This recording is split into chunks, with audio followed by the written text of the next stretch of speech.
Anak-anakku yang terkasih, selamat bertemu kembali dalam pelajaran kali ini. Tema yang hendak kita pelajari yakni perkawinan dalam tradisi Katolik. Adapun tujuan pelajaran yang hendak dicapai, yang pertama, kalian dapat menjelaskan makna perkawinan menurut peraturan Undang-Undang Nomor 1 Tahun 1974. Yang kedua, kalian dapat menjelaskan makna perkawinan menurut kitab suci. Kejadian bab 2 ayat 18-25, Markus bab 10 ayat 2-12. Dan yang ketiga, kalian dapat menjelaskan makna dan sifat perkawinan menurut ajaran gereja. Hukum Kanonik 1055 dan Gaudium et Spes artikel 3A 48-52A. Untuk mencapai tujuan pelajaran tersebut dan membahas tentang perkawinan dalam tradisi Katolik, ada 4 hal yang hendak kita bicarakan. Yang pertama, yakni arti dan makna perkawinan. Yang kedua, makna perkawinan menurut pandangan gereja Katolik. Yang ketiga, tujuan perkawinan. Dan yang keempat, sifat perkawinan Katolik. Untuk itu, marilah kita pertama-tama membahas arti dan makna perkawinan. Anak-anakku terkasih, sebelum kita membahas arti dan makna perkawinan menurut pandangan Katolik, sesungguhnya ada arti dan makna perkawinan menurut beberapa pandangan. Arti dan makna perkawinan yang menurut pandangan peraturan undang-undang, dan ada juga menurut pandangan tradisional, pandangan hukum atau yuridis, pandangan sosiologi, dan yang terakhir pandangan antropologis. Menurut peraturan perundang-undangan, Undang-Undang Nomor 1 Tahun 1974 tentang perkawinan, pasal 1 Undang-Undang berbunyi, perkawinan ialah ikatan lahir batin antara seorang pria dan seorang wanita sebagai suami istri dengan tujuan membentuk keluarga atau rumah tangga yang berbahagia dan kekal berdasarkan ketuhanan yang Maha Esa. Adapun pandangan tradisional mengatakan bahwa dalam masyarakat tradisional, perkawinan pada umumnya masih merupakan suatu dalam tanda kutip ikatan yang tidak hanya mengikat seorang laki-laki dengan seorang wanita, tetapi juga mengikat kaum kerabat si laki-laki dan kaum kerabat si wanita dalam suatu hubungan tertentu. Perkawinan tradisional ini umumnya merupakan suatu proses melalui dari saat lamaran, melalui memberi mas kawin atau belis, kemudian peneguhan, dan seterusnya. Berikutnya, pandangan hukum yuridis. Dari segi hukum perkawinan sering dipandang sebagai suatu perjanjian. Dengan perkawinan, seorang pria dan seorang wanita saling berjanji untuk hidup bersama di depan masyarakat agama atau masyarakat negara yang menerima dan mengakui perkawinan itu sebagai sah. Adapun pandangan menurut sudut pandang sosiologi, secara sosiologi, perkawinan merupakan suatu dalam tanda kutip persekutuan hidup yang mempunyai bentuk, tujuan, dan hubungan yang khusus antar anggota. Perkawinan merupakan suatu lingkungan hidup yang khas. Dalam lingkungan hidup itu, suami dan istri dapat mencapai kesempurnaan atau kepenuhannya sebagai manusia, sebagai bapak, dan sebagai ibu.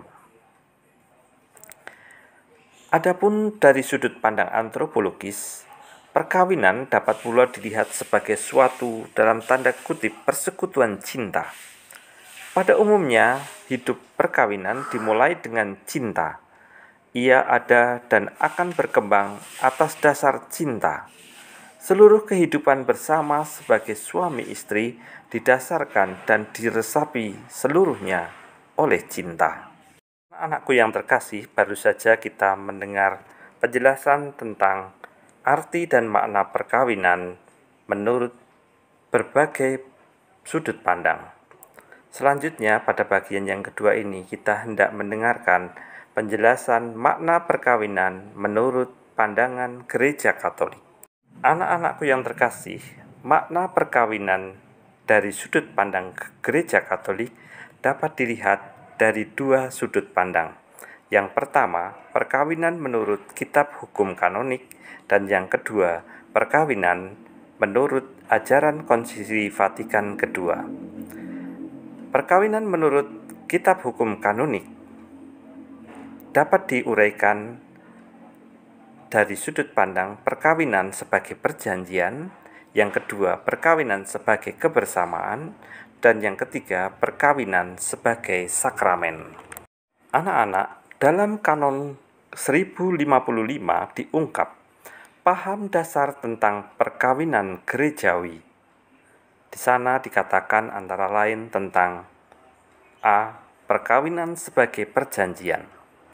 Gagasan perkawinan sebagai perjanjian ini bersumber pada Konsili Vatikan II Gaudium et Spes artikel 48 yang menimba aspirasi dari kitab suci. Perkawinan sebagai perjanjian menunjuk sebagai simbolik dari hubungan antara Tuhan dan umatnya dalam perjanjian lama atau Yahweh dan Israel, dan perjanjian baru Kristus dengan gerejanya.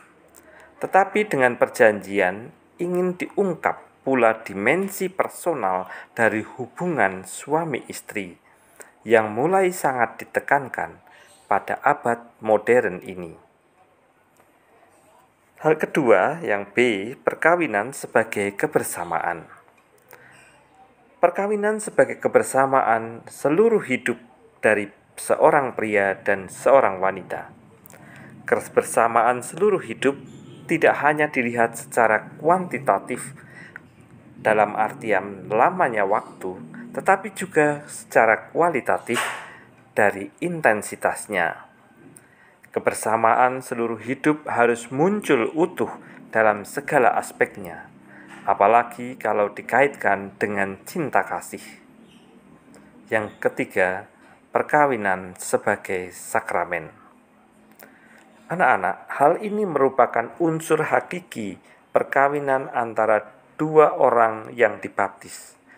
Perkawinan pria dan wanita menjadi tanda cinta Allah kepada ciptaannya dan cinta Kristus kepada gerejanya.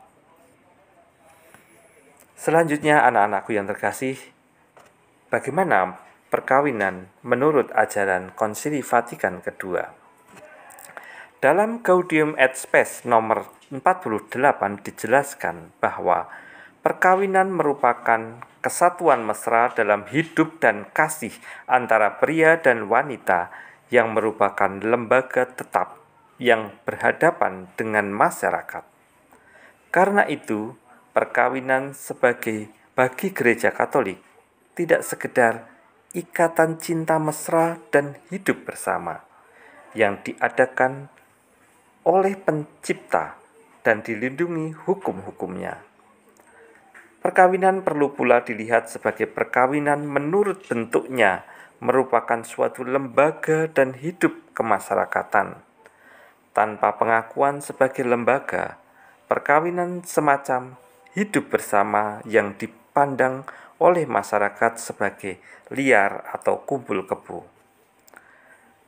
Perlu pula dilihat bahwa perkawinan menurut maksud dan intinya merupakan kesatuan hidup dari dua pribadi. Tidak ada perkawinan tanpa kebebasan yang ingin membangun kesatuan hidup itu. Perkawinan terwujud dengan persetujuan antara seorang pria dan wanita yang diungkap secara bebas untuk membagi hidup satu sama lain. Persetujuan itu mesti dinyatakan secara publik Artinya, di hadapan saksi-saksi yang resmi, diakui, dan menurut aturan yang berlaku dalam lingkungan masyarakat. Anak-anakku terkasih, selanjutnya kita hendak melihat tujuan perkawinan. Apakah tujuan perkawinan menurut Gereja Katolik? Tujuan perkawinan menurut Gereja Katolik yang pertama adalah untuk kesejahteraan lahir batin suami istri. Yang kedua, perkawinan bertujuan untuk kesejahteraan lahir batin anak-anak. Anak-anakku yang terkasih, tujuan perkawinan ialah untuk saling menyejahterakan suami dan istri secara bersama-sama. Hakikat sosial dari perkawinan dan bukan kesejahteraan pribadi salah satu pasangan. Karena ada bahaya bahwa ada pasangan yang diperalat untuk memperoleh kesejahteraan material. Kitab suci berkata, "Tidak baik bahwa manusia sendiri saja. Kami hendak mengadakan seorang pendamping untuk menjadi teman hidupnya." Lalu Allah mengambil sebuah tulang rusuk Adam dan membentuknya menjadi seorang wanita. Maka pria akan meninggalkan ibu bapaknya untuk mengikat diri pada istrinya, dan mereka akan menjadi satu jiwa raga. Kejadian bab 2 ayat 18-25. Yang berikutnya, kitab suci mengajarkan bahwa tujuan perkawinan ialah saling menjadikan baik dan sempurna, saling menyejahterakan, yaitu dengan mengamalkan cinta seluruh jiwa raga. Perkawinan adalah panggilan hidup bagi sebagian besar umat manusia untuk mengatasi batas-batas egoisme, untuk mengalihkan perhatian dari diri sendiri kepada sesama, dan untuk menerima tanggung jawab sosial, serta menomorduakan kepentingan diri sendiri demi kepentingan kekasih dan anak-anak mereka bersama. Seorang yang sungguh egois sebenarnya tidak sanggup menikah, karena hakikat perkawinan adalah panggilan untuk hidup bersama. Tujuan perkawinan yang kedua adalah kesejahteraan lahir batin anak-anak. Gereja selama berabad-abad mengajarkan bahwa tujuan pokok perkawinan adalah melahirkan anak. Baru pada abad kita sekarang ini, menjelang Konsili Vatikan kedua, orang mulai bertanya-tanya lagi mengenai hakikat perkawinan. Apabila tujuan perkawinan adalah anak, apakah ayah ibu hidup semata-mata untuk anak? Bagaimana kalau tujuan perkawinan itu untuk mendapatkan keturunan tidak dapat terpenuhi? Misalnya karena pasangan itu mandul. Kita tahu bahwa Gereja Katolik berpandangan, walaupun pasangan itu tidak subur, mereka tetaplah suami istri yang sah, dan perkawinan mereka lengkap, penuh arti, dan diberkati Tuhan.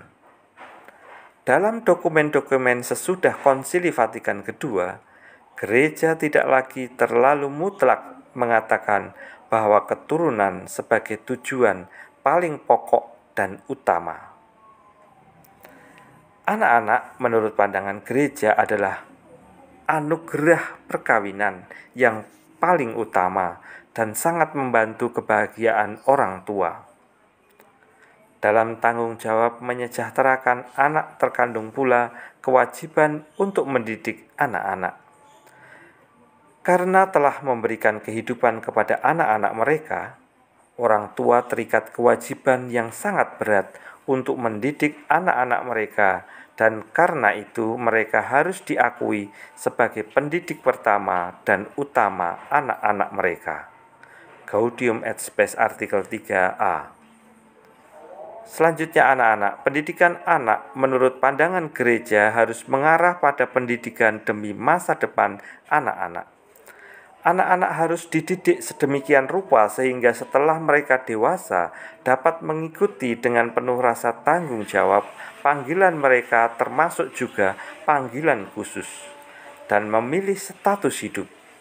Apabila mereka memilih status perkawinan, semoga mereka dapat membangun keluarga sendiri dalam situasi moral, sosial, dan ekonomi yang menguntungkan mereka. Gaudium et Spes artikel 52a. Bahkan, pemenuhan tujuan perkawinan tidak berhenti pada lahirnya anak, melainkan anak harus dilahirkan kembali dalam permandian dan pendidikan Kristiani, entah itu intelektual, moral, keagamaan, hidup, sakramental, dan lain sebagainya. Anak-anakku, sampailah pada pembahasan pokok yang keempat, yang terakhir, yaitu sifat perkawinan Katolik. Sifat perkawinan Katolik ada dua, yakni yang pertama monogam, perkawinan Katolik yang sifatnya tidak terceraikan. Sifat monogam, salah satu perwujudan dan kesetiaan Kristen dalam perkawinan ialah bahwa perkawinan yang bersifat monogam. Dalam perkawinan Kristen menolak poligami dan poliandri. Dalam perkawinan Kristen, suami mesti menyerahkan diri seutuh-utuhnya kepada istrinya, dan sebaliknya, istri pun harus menyerahkan diri secara utuh kepada suaminya. Tidak boleh terbagi kepada pribadi-pribadi lain lagi. Hanya satu untuk satu sampai kematian memisahkan mereka. Yesus tegaskan, sebab itu laki-laki akan meninggalkan ayah dan ibunya dan bersatu dengan istrinya, sehingga keduanya menjadi satu daging. Demikianlah mereka bukan lagi dua, melainkan satu. Matius bab 19 ayat 15. Inilah persatuan dan cinta yang sungguh menyeluruh, tak terbagi, dan total sifatnya. Dalam perkawinan Kristen yang diserahkan bukan satu hak, bukan pula badan saja, juga bukan hanya tenaga dan waktu, melainkan seluruh pribadi demi menata masa depannya. Anak-anak, yang kedua, perkawinan Katolik bersifat tak terceraikan. Perkawinan Kristen bukan saja monogam, tetapi juga tak dapat diceraikan. Perkawinan Kristen bersifat tetap, hanya maut yang dapat memisahkan keduanya. Kita tidak dapat menikahi seorang untuk jangka waktu tertentu, kemudian bercerai untuk menikah lagi dengan orang lain. Perkawinan Kristen menuntut cinta yang personil, total, dan permanen. Suatu cinta tanpa syarat, suatu pernikahan dengan jangka waktu dan syarat-syarat terbatas tidak mencerminkan cinta yang personil, total, dan permanen itu. Bisa dilihat pada Injil Markus bab 10 ayat 2-12, Injil Lukas bab 16 ayat 18. Terlebih lagi, anak-anak, dapatkah kita saling menyerahkan diri dengan syarat, dengan perasaan cemas kalau batas waktunya sudah dekat? Untuk memberikan landasan yang kuat dalam janji pernikahan, setiap calon mempelai di hadapan Tuhan mengikrarkan kesetiaan mereka satu sama lain sampai maut memisahkan mereka. Suami dan istri dipilih Tuhan untuk menjadi suatu sakramen satu bagi yang lain. Jadi, mereka diangkat menjadi tanda kehadiran Kristus yang satu, menguduskan, menguatkan, dan menghibur tanpa memasang syarat apapun. Kristus sendiri dengan setia menyertai dan menolong suami dan istri, maka pasangan sanggup untuk setia satu terhadap yang lain. Sifat sakramentil perkawinan Kristen itulah yang membuat perkawinan kokoh dan tak terceraikan. Akhirnya, anak-anak, Demikianlah penjelasan tentang seluruh makna sampai sifat perkawinan Katolik. Saya harap kalian menjadi semakin jelas tentang tema perkawinan dalam tradisi Katolik. Sampai berjumpa kembali pada pertemuan berikutnya.